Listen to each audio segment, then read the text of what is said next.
Hello friends, स्वागत है आपका लॉग्यान चैनल पर। आप ये वीडियो चाहे चैनल पर देख रहे हो या फिर आपके लॉग्यान ऐप पर, दोनों में ही आपको पूरी कोशिश रहेगी कि इस वीडियो के माध्यम से जितना समय आप लगाएं उतनी जानकारी आपको हम प्रदान कर दें।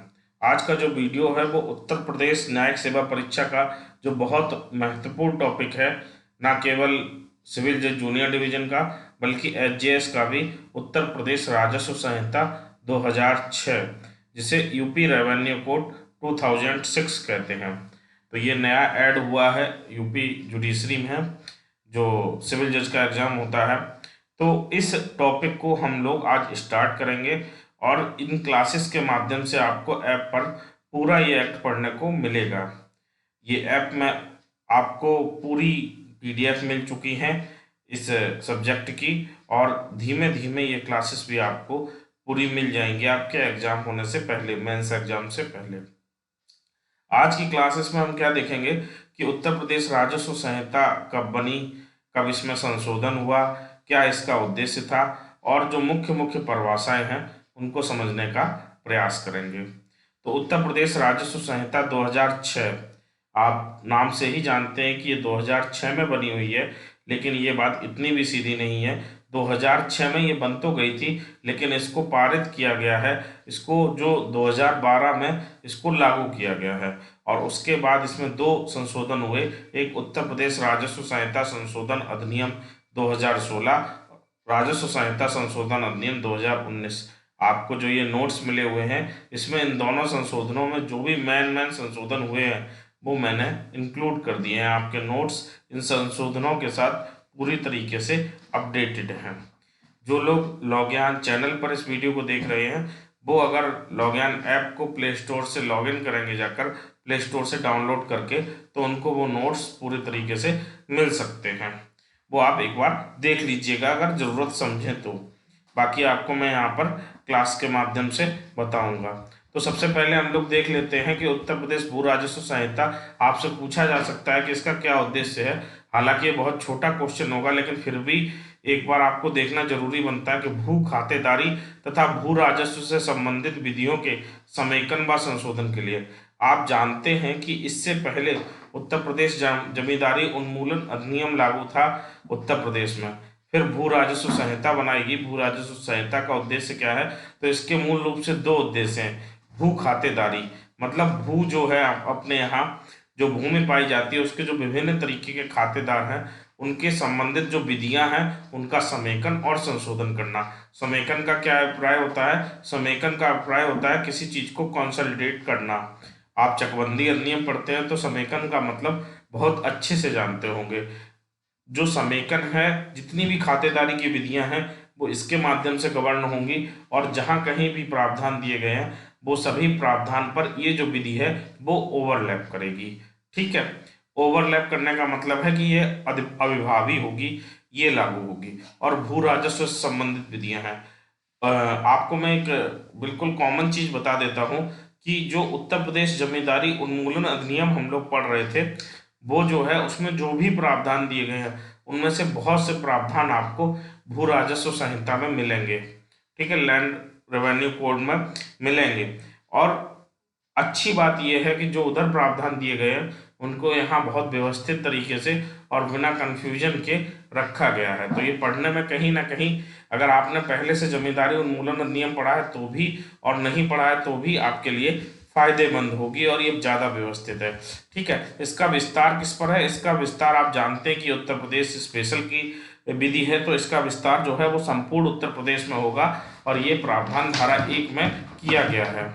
ठीक है, इसके जो प्रावधान है वो कुछ प्रावधान इसके 18 दिसंबर 2015 को लागू कर दिए गए थे, और से सभी प्रावधान इसके 11 फरवरी 2016 को लागू हुए। क्योंकि पहली बार ये उत्तर प्रदेश जूनियर डिवीजन के एग्जाम में आ रही है, तो लागू होने की डेट भी आपके लिए इसी कारण से इम्पोर्टेंट हो जाती है। आपसे एक क्वेश्चन कंबाइंड भी बना के पूछा जा सकता है कि राजस्व संहिता लैंड रेवेन्यू कोड का उद्देश्य क्या है, और ये कब से लागू हुई, और इसमें कितने संशोधन हो चुके हैं। तो ये 3 क्वेश्चन अगर आपसे एक शॉर्ट नोट्स में पूछे जाएं तो वो तीनों आंसर आपको अभी तक के वीडियो में मिल चुके होंगे।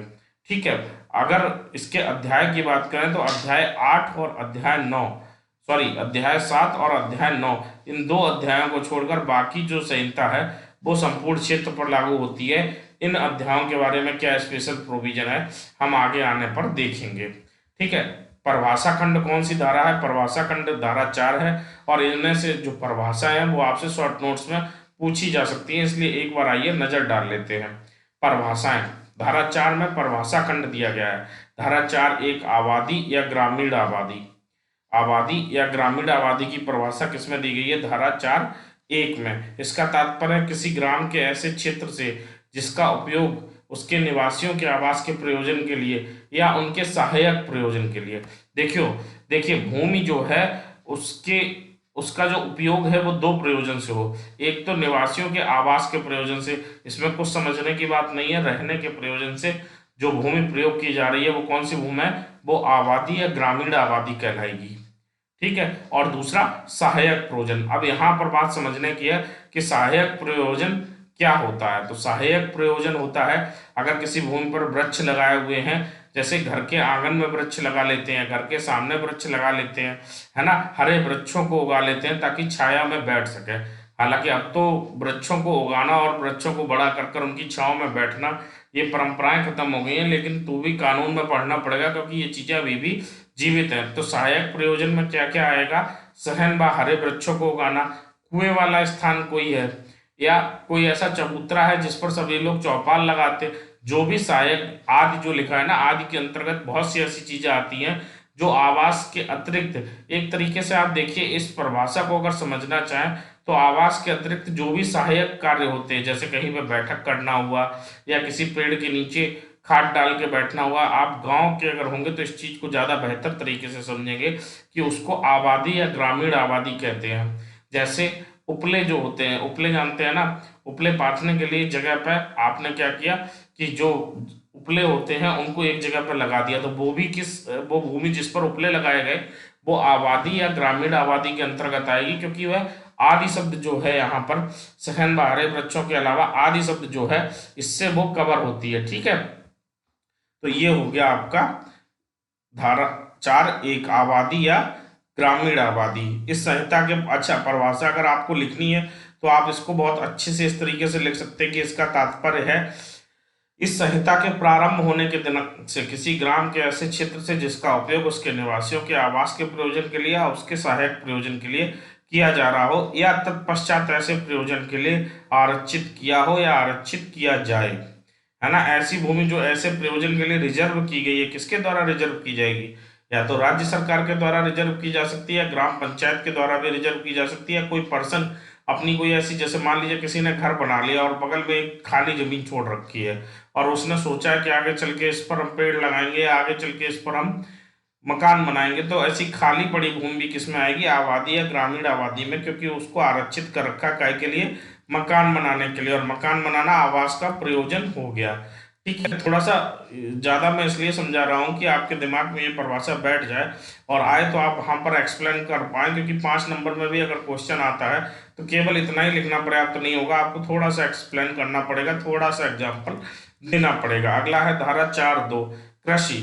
कृषि शब्द जहां जहां संहिता में परिभाषित, जहां जहां प्रयोग किया जाएगा वहां वहां इसका क्या मतलब समझा जाएगा। देखिए, एक तो सामान्य भाषा में कृषि, एग्रीकल्चर, इसका मतलब समझ लेते हैं हम फसल उगाना, ठीक है, लेकिन यहाँ पर इसका मतलब केवल फसल उगाने से नहीं है, यहाँ पर इसका मतलब है बागवानी से, पशुपालन से, मत्स्य पालन से, फूलों की खेती से, मधुमक्खी पालन से, कुक्कुट पालन से, है ना। तो ये सभी पॉइंट जो हैं वो आपको याद रखने, क्योंकि कृषि की परिभाषा इंपॉर्टेंट और पूछी भी जा सकती है और याद रखना बहुत आसानी है कि कृषक जो है वो अपनी आमदनी बढ़ाने के लिए क्या क्या कार्य कर सकता है। आप जानते हैं ना कि सरकार का इन चीज़ों पर बहुत जोर है।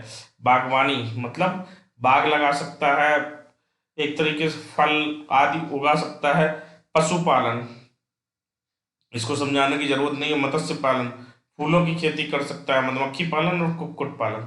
आपसे पूछा जा सकता है कृषि में खेती करने के अलावा क्या क्या आता है, या ये पूछ सकते हैं कि कृषि को कहाँ परिभाषित किया गया है, तो उसको आपको बताना होगा। ठीक है, तो ये जो 6 शब्द हैं कृषि में वो आपको याद रखने, इंपोर्टेंट शब्द हैं, इसलिए याद रखिएगा। धारा 4(5) भूमि प्रबंधक समिति की बात करती है। भूमि प्रबंधक समिति की जिक्र आपको यूपी ZLRA में भी मिलता था। ठीक है। भूमि प्रबंधक समिति इसको क्या कहते हैं? Land management committee, LMC। Uttar Pradesh panchayat राज अधिनियम की धारा 28 का के अधीन जो गठित समिति है वो भूमि प्रबंधक समिति है।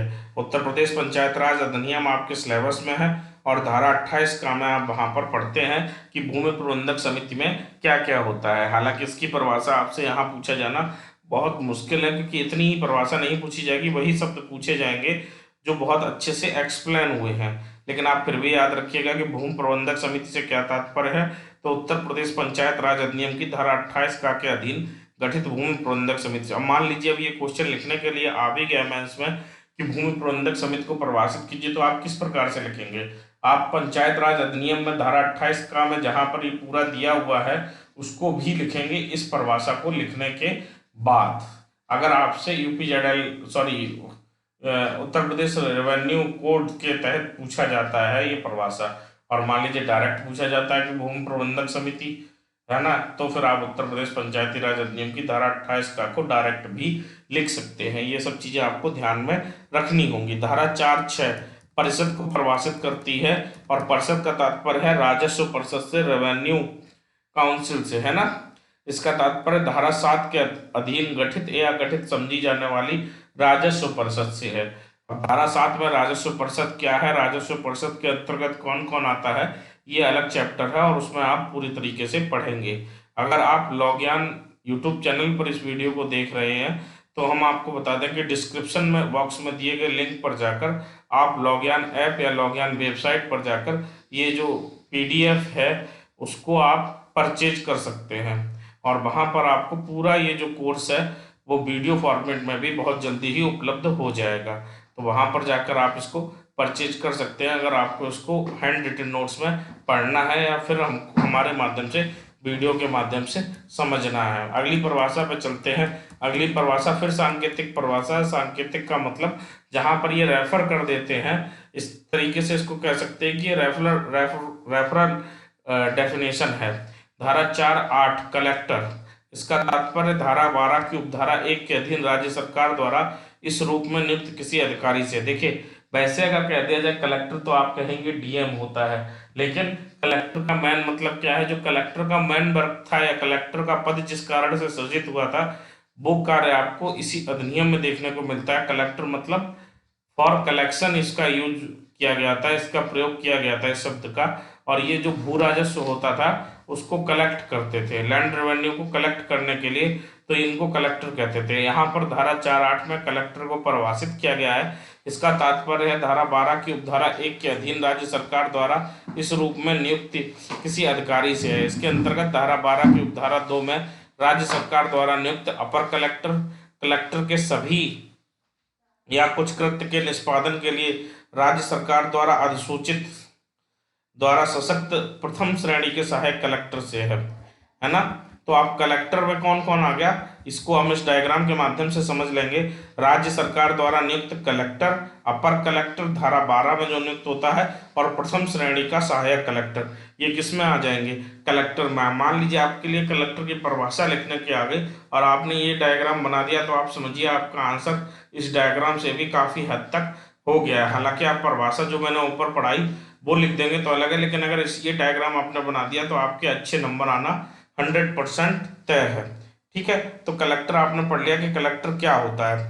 ठीक, अब अगली परिभाषा पे हम लोग चलते हैं। अगली परिभाषा किसकी है? अगली परिभाषा है संचित गांव निधि। ये भी एक अलग टॉपिक है, किसी अलग लेक्चर में इसको डिस्कस करेंगे। धारा 4(9) में संचित गांव निधि की बात की गई है। इसका तात्पर्य धारा 69 के अधीन गठित संचित गांव निधि से है। धारा 69 में गठित संचित गांव निधि जो होती है वो धारा 4(9) में परिभाषित की गई है। अब ये परिभाषा आपसे परिभाषा खंड में पूछी जाए ये बहुत मुश्किल है, लेकिन पूरा संचित गांव निधि एक टॉपिक है और ये बहुत इंपॉर्टेंट टॉपिक है, ये पूछा जा सकता है। और उसमें आपको जिक्र करना होगा कि धारा 4(9) में ये परिभाषित की गई है, लेकिन वहां पर धारा 69 में बता दिया गया, रेफर कर दिया गया। और संचित गांव निधि कौन सी है? धारा 69 के अंतर्गत हम जब पढ़ेंगे तब देखेंगे। धारा 4(10) परिवार के बारे में बताती है। परिवार की परिभाषा आपके मेंस के पॉइंट ऑफ व्यू से इंपॉर्टेंट है। धारा 4(10) में परिवार बताया गया है। किसी भू खातेदार के परिवार से क्या तात्पर्य है? स्वयं पुरुष या स्त्री या उसकी पति या पत्नी, न्यायिक रूप से पृथक पति पत्नी से भिन्न, अगर न्यायिक रूप से पृथक हैं तो वो परिवार में नहीं आएंगे, लेकिन अगर उसके अतिरिक्त हैं तो स्वयं वो पुरुष जिस या स्त्री, मतलब अगर स्त्री की बात हो रही तो वो स्त्री, या अगर पुरुष की बात हो रही तो पुरुष, अगर पुरुष है तो उसकी पत्नी और स्त्री है तो उसका पति, ये आएंगे परिवार में। और कौन आएगा उसके परिवार में? जो अवयस्क पुत्र और पुत्रियां हों, जो अवयस्क पुत्र और पुत्रियां हैं वो किस में आएंगे? परिवार में आएंगे।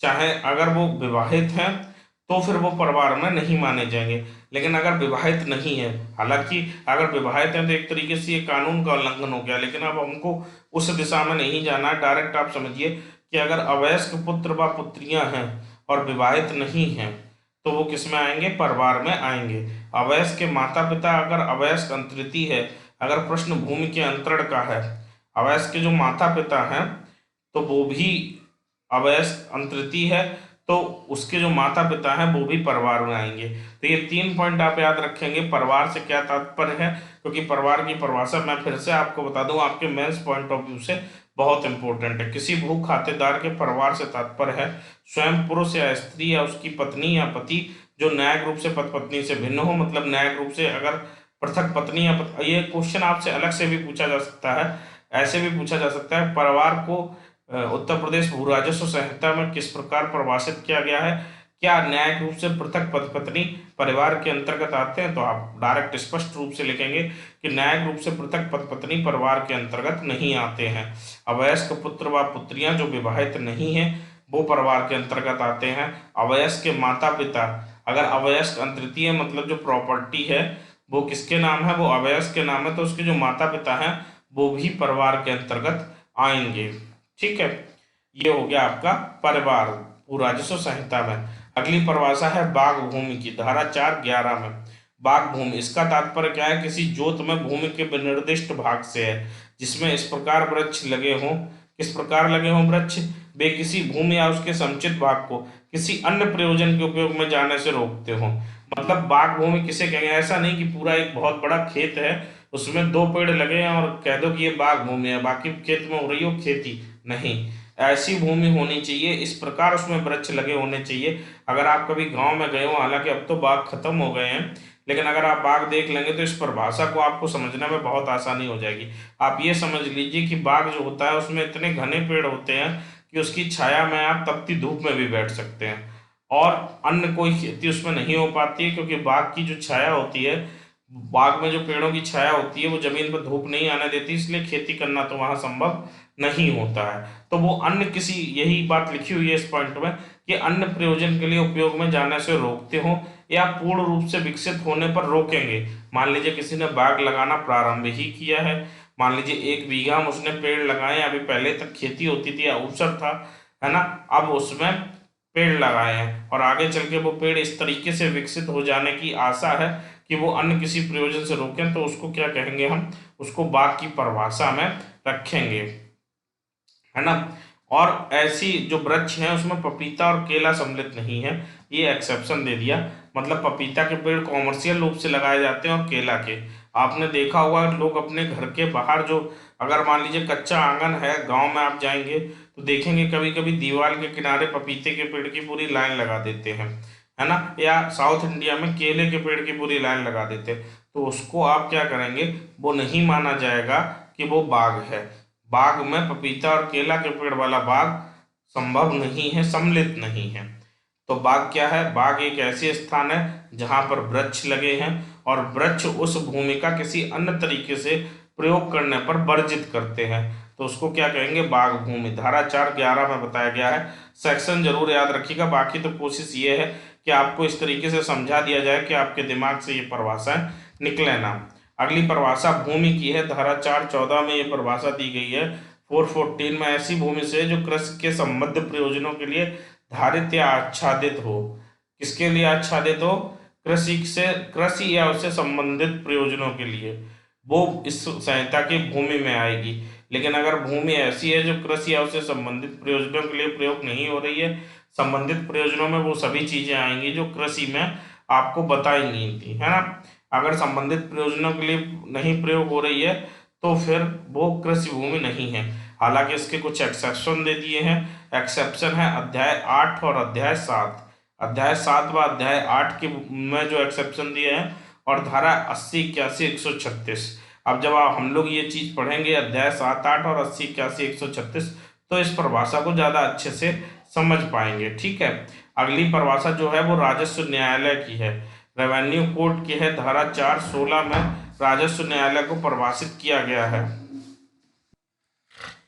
धारा 416 में राजस्व न्यायालय को परिभाषित किया गया है। तो राजस्व न्यायालय में कई स्तर होते हैं, तो वो सभी स्तर धारा 416 में बता दिए गए हैं, और ये परिभाषा भी आपके मेंस पॉइंट ऑफ व्यू से बहुत इंपॉर्टेंट है, तो इसको याद कर लीजिएगा। परिषद व सभी सदस्य, हालांकि याद करने की जरूरत नहीं है, आगे चलकर जब आप राजस्व न्यायालय को विस्तार से पढ़ेंगे तो ये शब्द बार बार आपके पास आएंगे। आपको बस हायरार्की याद करनी है, और हो सकता है वो भी ना याद करनी पड़े, क्योंकि इतनी समझ तो सामाजिक जीवन की हो जाती है। सबसे ऊपर है राजस्व परिषद। परिषद का मतलब है राजस्व परिषद, और उसके सभी मेंबर पहले नंबर पर। दूसरे नंबर पर आयुक्त व अपर आयुक्त। आयुक्त कहाँ पर बैठते हैं? कमिश्नरी जहाँ पर होती है, कमिश्नर बैठते हैं, जिसको कहते हैं मंडल। तो मंडल में आयुक्त बैठते हैं, तो मंडल पर जो हेड बैठे होते हैं उनको कहते हैं आयुक्त या अपर आयुक्त, या नहीं उनके साथ अपर आयुक्त। ठीक है, फिर तीसरे नंबर पर आता है कलेक्टर, जो जिला में सबसे ऊपर होते हैं, जिला में कलेक्टर व अपर कलेक्टर। फिर मुख्य राजस्व अधिकारी, असिस्टेंट कलेक्टर, बंदोबस्त अधिकारी, सहायक बंदोबस्त अधिकारी, अभिलेख अधिकारी, सहायक अभिलेख अधिकारी, तहसीलदार, तहसीलदार न्यायिक, नायब तहसीलदार। ये है पूरा आपका हायरार्की। कुछ ज़्यादा समझने की जरूरत नहीं है, बस याद कर लीजिएगा, क्योंकि समझने वाली इसमें कोई बात नहीं है। धारा 420 में गांव को परिभाषित किया गया है। गांव की परिभाषा क्या है अभी हम लोग देखेंगे, उससे पहले मैं आपको बता दूं कि अगर आपको ये पीडीएफ, मैं आपको बता चुका हूँ, अगर ये आपको पूरे पीडीएफ इस एक्ट की डाउनलोड करनी है तो आप लॉगयान ऐप पर जा सकते हैं, चाहे प्ले स्टोर के माध्यम से जा सकते हैं, या डिस्क्रिप्शन में लिंक दिया गया उसके माध्यम से जा सकते हैं। आप चाहते हैं कि इस तरीके के फ्री लेक्चर और बनाऊं मैं लैंड रेवेन्यू एक्ट पर, तो आप कमेंट कीजिए। जितने ज़्यादा कमेंट आएंगे उसी के अकॉर्डिंग मैं डिसाइड करूंगा कि इस पर आगे और लेक्चर आने हैं या नहीं आने हैं। लॉगयान चैनल पर आपको लगातार वीडियो देखने को मिलेंगे यूपी जुडिशरी से संबंधित और बिहार जुडिशरी के अपकमिंग एग्जाम से संबंधित। राजस्थान जेएलओ एपीओ का जो एग्जाम आ रहा है उससे संबंधित आपका पहले से ही काफ़ी कंटेंट लॉगयान पर पड़ा हुआ है, और भी कंटेंट आपको देखने को मिलेगा। आइए परिभाषा देखते हैं। धारा 420 में गांव को परिभाषित किया गया है। इसका तात्पर्य किसी ऐसे स्थानीय क्षेत्र से है जो चाहे घना हो या नहीं हो, मतलब घना होना कोई कंपलसरी नहीं हो, लेकिन जो राजस्व अभिलेख हैं जिले के उसमें गांव के रूप में अभिलिखित हो। ठीक है, तो वो क्या होगा, उसको क्या कहेंगे, उसको गांव कहेंगे इस एक्ट के अंतर्गत। और इसके अंतर्गत ऐसा क्षेत्र भी आता है जिसे राज्य सरकार ने विशेष या सामान्य अधिसूचना द्वारा गांव के रूप में घोषित किया हो, चाहे वो पहले से रिकॉर्ड में गांव के रूप में हो, या सरकार के पास अधिकार है कि वो इसको गांव के रूप में अधिसूचित करे, तो उसको गांव कहेंगे। गांव की परिभाषा इंटरेस्टिंग है, आप इसको याद कर लीजिएगा, ये आपके काम आ सकती है। कृषि वर्ष, ये पहले पूछा भी गया है यूपी जुडिशरी में, जब यूपी जेडएलए आता था, हालांकि ये अभी भी है, इसलिए कृषि वर्ष का इम्पोर्टेंस है। जब हम लोग आगे रेवेन्यू के बारे में बात करेंगे वहाँ कृषि वर्ष का जिक्र आएगा। तो कृषि वर्ष जुलाई के प्रथम दिन से, तो जुलाई का प्रथम दिन होता है 1 जुलाई, लेकिन आपको ऐसे ही याद रखना है कृषि वर्ष या फसली वर्ष होता है जुलाई का प्रथम दिन और जून का आखिरी दिन, मतलब 1 जुलाई से 30 जून तक ऐसा वर्ष क्या कहलाएगा, कृषि वर्ष। अब कंफ्यूज होने की जरूरत नहीं है कि आप जुलाई से जून कर रहे हैं, तो ये केवल एक दिन की बात नहीं है, हालांकि अंतर तो एक ही दिन का है, 30 जून से 1 जुलाई में एक ही दिन का अंतर तो होता है, बल्कि एक दिन का भी अंतर नहीं होता है, आज 30 जून कल 1 जुलाई ऐसा होता है ना, लेकिन ये बात कर रहा है पूरे 365 दिन की।